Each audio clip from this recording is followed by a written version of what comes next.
Maganda at mapagpalang araw sa ating lahat. Sa araw na ito, mga lihim na karunungang ipagkakalob ko sa inyo ay tungkol sa mga halamang gamot. Ito ay matatagpuan ninyo sa mga halamanan nyo kung kayo ay merong garden o kaya ay sa bundok, sa kagubatan, o maaring mabili rin to gaya ng mga nasa tabi ng simbahan, lalo na nga sa Quiapo, no? Ito ay makatutulong sa inyo, lalo't ang sakit nyo naman ay natural na sakit, no? Walang kinalaman sa spiritual na sakit. Ang mga halamang gamot na ito ay bibigay ko ay mula sa aklat na kung tawagin ay Hugarum, no? Spiritual na aklat ito.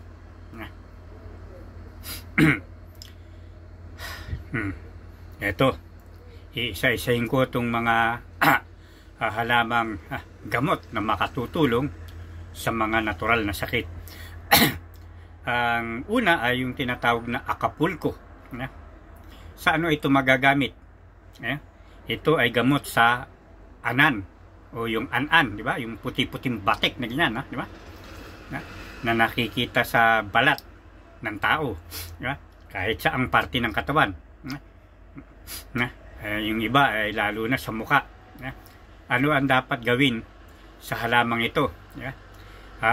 Magdikdik ng dahon nito, tapos yung katas ay ipahid sa anan 2 o 3 beses maghapon hanggang sa gumaling. Yan yan ang gagawin nyo dito sa halamang Acapulco para magamot ang inyong mga an-an kung meron man kayo. Ito naman ay gamot sa buni, yung halaman tinatawag na adelpa, di ba? Kapag kayo may buni, di ba? Ang gawin ay katasin ng balat, balat nitong halamang adelpa, maging yung talbos nito, at ihalo sa isang kutsarang langis ng nyog. Tapos ipahid ito ng 2 beses maghapon sa apektadong lugar ng katawan, kung saan mayroong buni, yung parte ng katawan. Ngayon naman, kung ang inyong tiyan ay masakit, ang halamang inyong magagamit ay yung tinatawag na akasya, di ba? Ano ang gagawin dito? Maaring ilaga ang dahon o balat at inumin bilang tsaa. Kayo ba'y may almoranas? Ano ang gamot sa almoranas?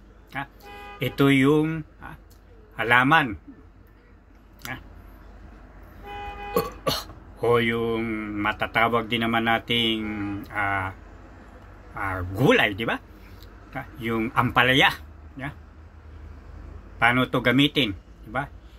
Yung ugat at bunga nito, di ba, ay magagamit. Anong dapat gawin? Kakatasin ito, ipapahid ang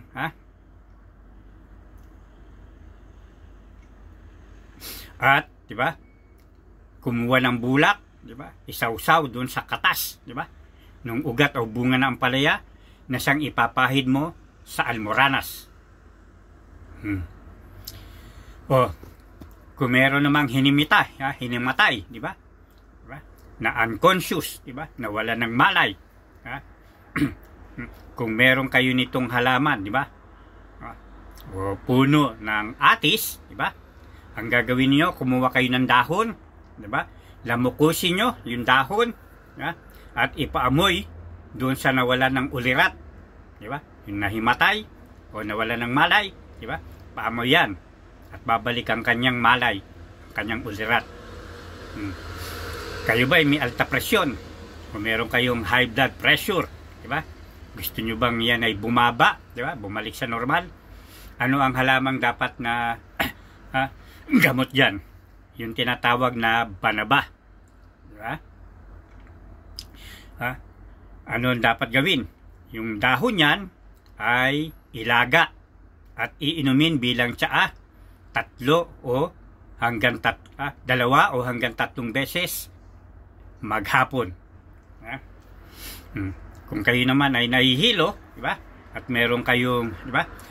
Punong bayabas o wala mang bayabas, anong gagawin?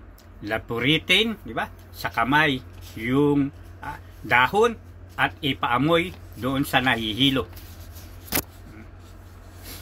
Meron ba kayong sugat o galis?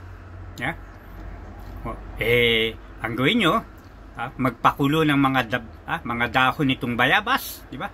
At ipanglagas doon sa apektadong bahagi na merong sugat o galis. Sa kagat naman ng ahas, ano ang halaman na makakatulong para makagamot diyan, di ba? Una, di ba? Paduguin yung sugat, hugasan at tapalan ng dinikdik na bulak nito. Alin yan? Yung tinatawag na kamantigi. Mga katwid, yan ang gamot kapag ikaw ay nakagat ng ahas, no? Diktikin at itapal kung saan ka nakagat ng ahas. Kung meron namang parte ng katawan sa inyo na mamaga, di ba? Siguro dahil sa goiter, rayuma, o anumang kadahilanan, anong dapat gawin? Magdikdik ng dahon ng kamandiki kasama ng kamantiki, tigi o kamandiki, kung anong bigkas dyan, diba? Kamantigi. Yung dahon yan, didikdikin, lagyan ng asin, tapos itapal sa apektadong parte. Itong mga ito, makakatulong to, mga sinasabi ko. Ito ay first aid. Hindi nyo na kailangang gumastos para pumunta sa doktor, di ba? Maliban lang kung wala kayong mga halaman yan, obligado na talagang bibili kayo, di ba?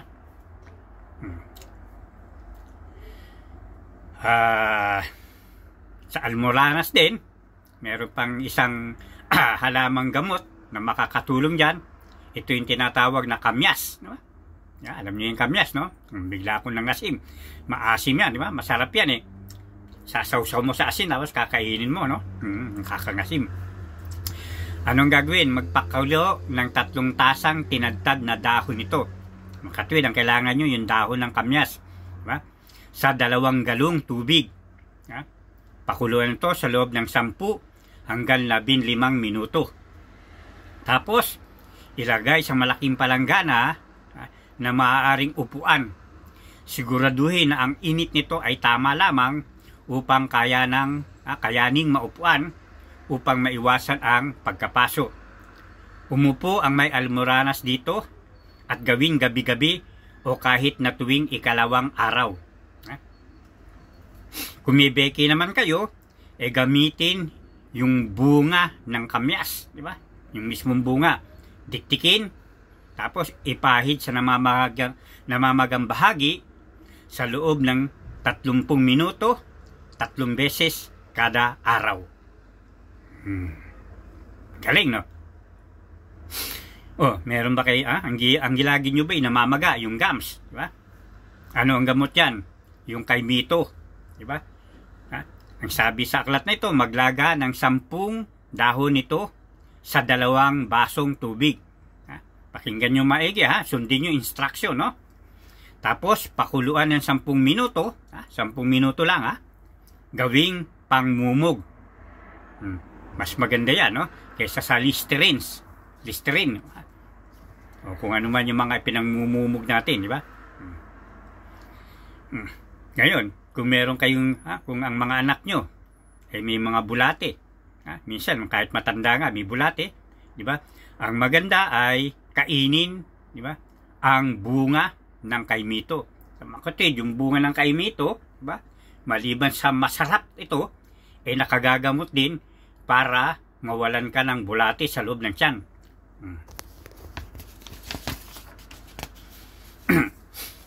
Sa mga nagtatae, di ba? Yung diarrhea, kung meron kayo, di ba? Ang gawin nyo, magpakulo ng 1 tasang tinadtad ng dahon ng kaimito. Diba? Dahon naman, no? Tatadtarin, ha? Kailangan tadtarin, ha? Sa 2 basong tubig. Ha? At pakuluan ito sa loob ng 15 minuto. Ha? Paano ang pagpapainom? Kung ang nagtatay ay 1 taon, 1 kutsara, 3 beses maghapon. Ha? Ngayon naman, kung ang edad ay 2 taon hanggang 6 na taon, ang ipaiinom nyo ay 1/4 na tasa, 3 beses maghapon. Makatuwid, kunwari, ito yung tasa, di ba? Ito, buo, kalahati niyan, di ba? Tapos, yung kalahati ng kalahati, yan yung 1/4. No? Ngayon, kung ang edad ay 7 hanggang 12 taon, kalahating tasa naman. Katwid, yung kanina 1/4, ngayon kalahati na nito, di ba? 3 beses maghapon. Kung matanda ka, 1 tasa. 3 beses maghapon. Ito din para sa maga, di ba? Ang kaya magagamit nyo dito ay ang kalachuchi. Di ba? Dikdikin yung dahon ng kalachuchi, tapos itapal sa namamagang parte ng katawan. Kung kayo ay may singaw sa bibig, di ba? Maaring pakuluan, di ba? Ang dahon nito at ipangmumog. Huwag lululunin ito, ha? Mumumog lang tapos idura nyo, no?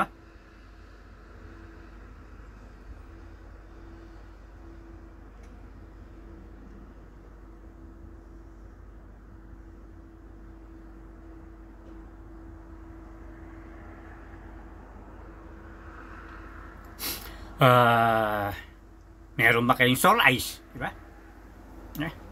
Sabi sa aklat na ito, ha? Ako, binabasa ko lang ito, no? Kasi hindi ko pa ito alam, ha? Kung kayo may sore eyes, diba? Ang kailangan nyo ay kalamansi. Naku, diba? Kaya alam natin, ang kalamansi, mahapdi yan, diba? Ang sabi dito, sa aklat na ito, ha? Hindi ako may sabi, ha? Binabasa ko lang kung ano yung nasa aklat na ito, ha? O, ayan, ha?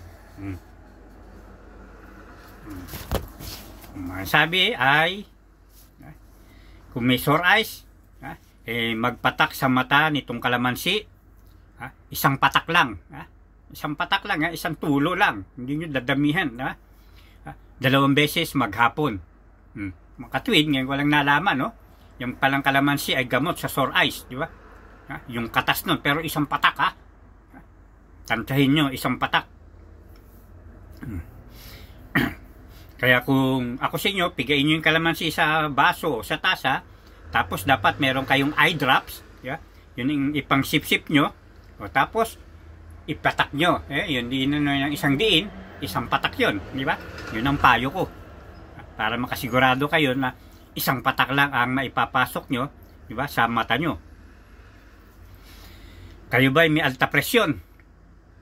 Diba? Yun din yung high blood pressure, no? At masakitan tiyan. Ano ang isang halaman na gamot dyan? Yung tinatawag na damong Maria. Diba? Yung Mary Jane, yung marijuana. Ang totoo, gamot yan, di ba? Pero yung mga adik,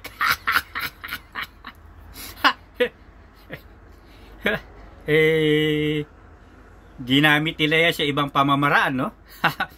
Ginamit nila para mag-trip-trip sila. Kasi pagka ikaw ay gumamit yan, kanyang-kanyang trip yan, okay lang kung magandang trip mo. Yung iba, pag nag-trip yan, ang trip, kumain ng kumain, di ba? Walang kabusugan. O kaya ang trip, tawa ng tawa, di ba? Kaya ang trip ay matulog. Pero ang pangit na trip niyan, yung nangungursyonada ng iba, naghahanap ng away o gulo, di ba? Kaya nga, kanya-kanyang trip yan, di ba? Depende sa tama nung marijuana. Pero hindi ko tinuturo yan sa inyo para kayo ay mag-trip. Itinuturo ko to para gamutin ang inyong alta presyon o high blood at yung sakit ng tiyan. Ano ang dapat gawin yan? Di ba? Ito ay maaaring ilaga ang dahon nito at inumin bilang tsaa. Di ba? Gawin araw-araw ang pag-inom, 2 hanggang 3 beses maghapon, hanggang sa magnormal ang inyong alta presyon at mawala ang sakit ng tiyan, siyempre. Pero may babala, di ba? Ayon sa aklat nito, kung kayo may sakit sa bato, mag-ingat sa pag-inom. Makatwid, dapat malaman nyo na kung may sakit kayo sa bato, hanggat maaari, di ba? Kung iinom, mag-ingat. O kaya iwasan ng uminom, di ba? Hindi natin alam kung ano ang side effect nito, sapagkat hindi naman sinabi sa aklat na ito. Ngayon, kung masakit ang ulo o kaya katawan, di ba? Anumang parte ng katawan, anong dapat gawin? Di ba? Diktikin yung dahon nitong marijuana, o damong Maria, o Mary Jane, di ba? At itapal.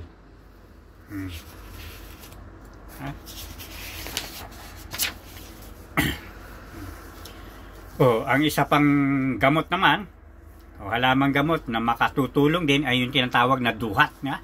Alam natin yung duhat, di ba? Masarap din yan, di ba?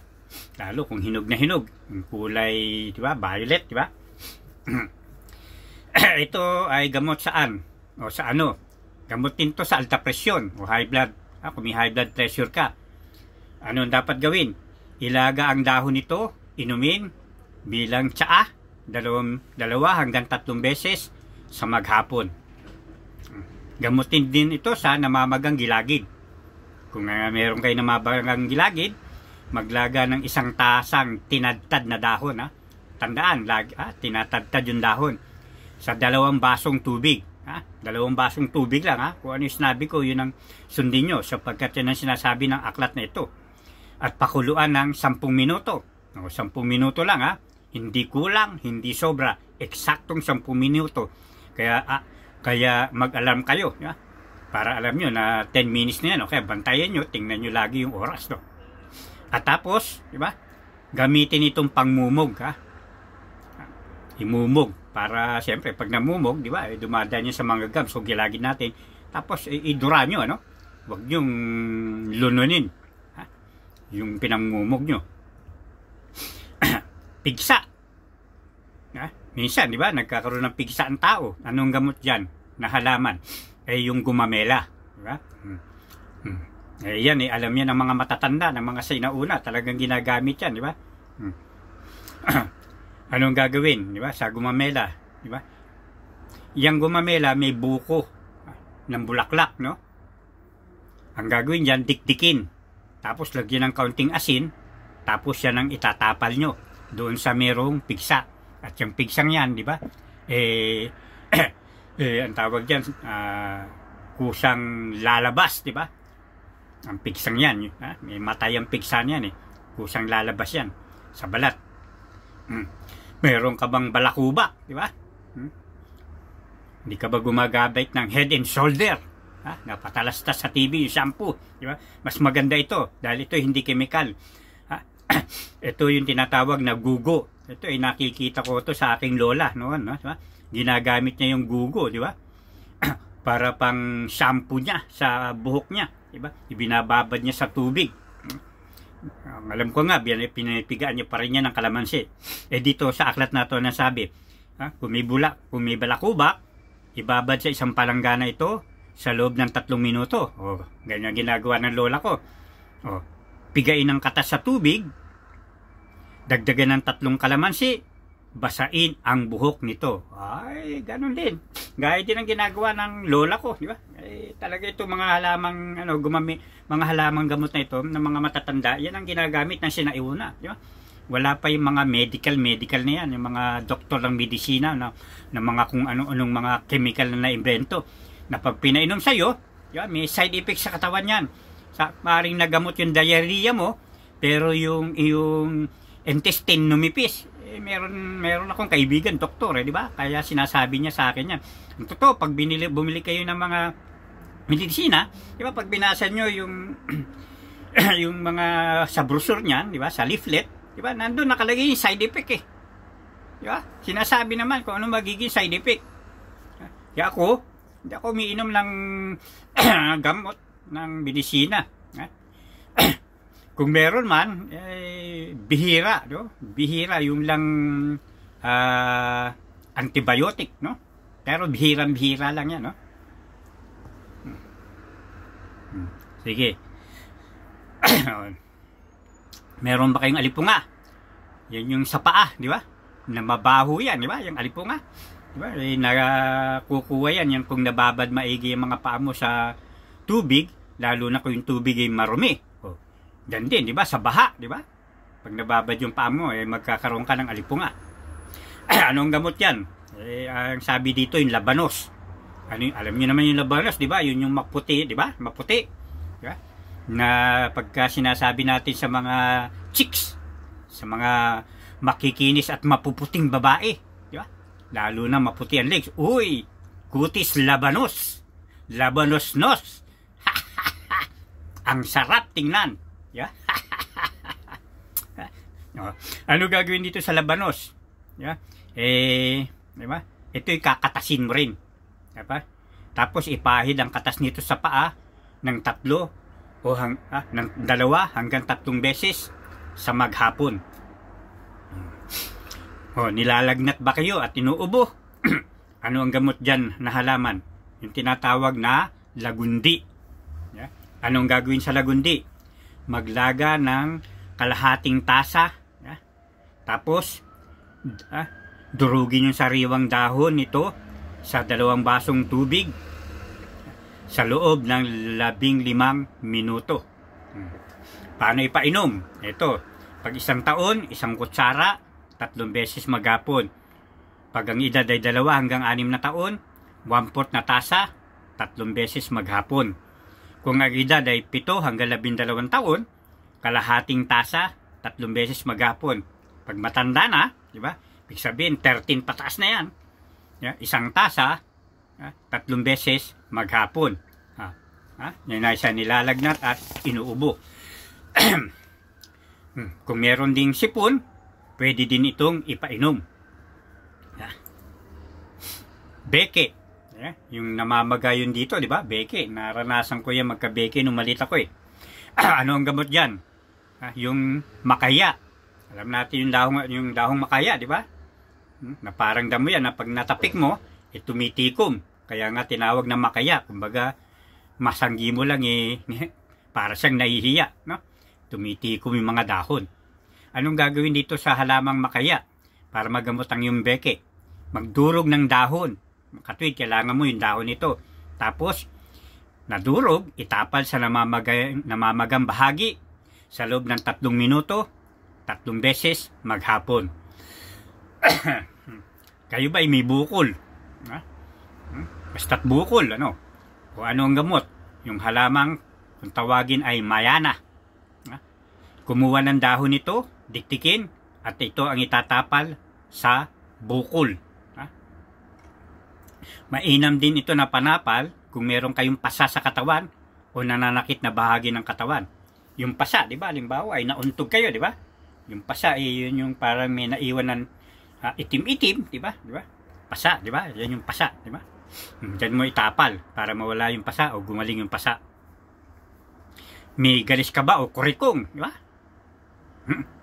Galis o kurikong ang tawag dyan, di ba? Ano ang gamot? Ito yung halamang madre di cacao. Diba? Ano ang kailangan mo dyan? Yung dahon. Diktikin mo. Tapos katasin at ipahid sa apektadong bahagi. Matapos, hugasan mo 3 hanggang 2 beses maghapon. Makatwid, pag yan ay naipahid nyo na, di ba? Ang gagawin din dyan, di ba? Siguro mga ilang minuto. Pinakamatagal na, 20 minutes na nandyan. Sunod dyan, huhugasan. Pag nahugas, di ba? Sabi dito, 2 o 3 beses nyong maghapon gagawin yan, di ba? Na ipapahid yung katas. Tapos huhugasan. Sa galis pa rin, ang isang gamot ay yung tinatawag na makabuhay, no? Anong gagawin dyan? Magpakulo, tapos gamiting pangbanlaw, Pag pinabangmalaw na, bayaang matuyo ng kusa doon sa apektadong bahagi, di ba? Katuwid, di ba? Ipangbabanlaw nyo yung yung pinakuluan makabuhay. Pero siyempre, palamagin nyo muna o kaya maligam-gam, no? Alam nga naman, pagkainit-init, saka nyo pangbabalaw. Imbis na gumaling yung galis nyo, lalong nadagdagan, di ba? Pero, hindi pupunasan. Dapat kusang matuyo yan sa balat nyo. Isa pa rin gamot sa galis, yung tinatawag nating malunggay, no? So, makatwid, hindi lang pala ito kinakain, no? Yung mga halamang ito, iba kinakain, di ba? Kundi ito ay nagagamit din bilang panggamot sa may galis. Ito yung malunggay. Diktikin yung dahon, yung katas ay ilagay sa apektatong bahagi, 2 hanggang 3 beses maghapon.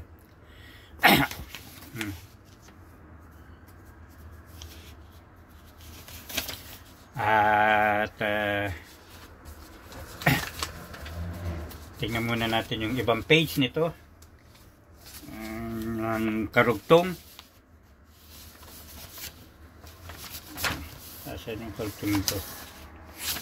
Meron dito yung nahanap ko yung karugtong.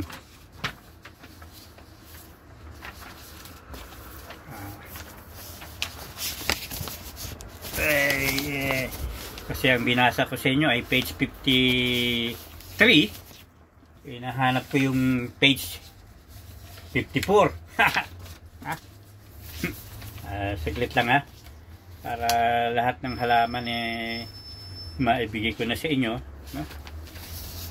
Uy, uy, uy, nasaan ka halaman?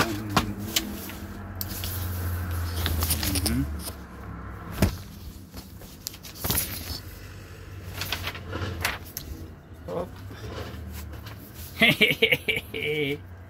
49, 43, 47. Hindi ko makita yung page 54. Idudugtong na lang natin uli, no? Sige, yan muna ang may pagkakalob ko sa inyo. Ito ay makakatulong sa inyo, no? Sa parang first aid, no? Gamot sa mga natural na sakit, no? Pero walang sinabi ito na gamot sa mga nahulam, na barang o spiritual na bagay, no? Mga naingkanto, nasapian. Pang-natural lang na sakit to. Doon lang sa mga nabanggit, no? Yan ay galing sa mga aklat, sa aklat na kung tawagin ay hugarom. Yeah? Hindi yan galing sa akin, kundi galing yan sa aklat, no? Ibinabahagi ko sa inyo para makatulong sa inyo. Yeah? Yan naman ay kung meron kayong mga halaman, o may malapit na bundok sa inyo at alam nyo kung ano yung mga halaman na yan, o kung hindi man, bumili kayo ng halaman yan, karamihan yan nabibili sa mga tabi-tabi ng simbahan, lalo na nga sa Quiapo. O hanggang sa muli, ito si Anson Santa Maria o si MS Nel bilang yan ang pangalan ko sa sa YouTube channel ko. Sa TikTok ay kilala kong Sir Sakar. Sa FB nakilala ko si Punaw, si El Novelos Guerrero, si Susadam Aglaon, si Ecops Buto, si Kamatayang Tagahatol. Yan ang mga pangalan ko. Pero ngayon, pansamantala ay dinisable ko yung FB ko at saka Messenger. Kung gusto nyo akong makaugnay, maaaring may tanong kayo, may ipabasbas kayo sa akin na oil, tubig, o magpapagamot kayo through vid call. Diba? Sinabi ko naman, diba, sa isang video ko na makokontak nyo ko, i-add nyo ko sa tinatawag na Telegram o WhatsApp. Madali lang naman yan, diba? Para lang FB yan.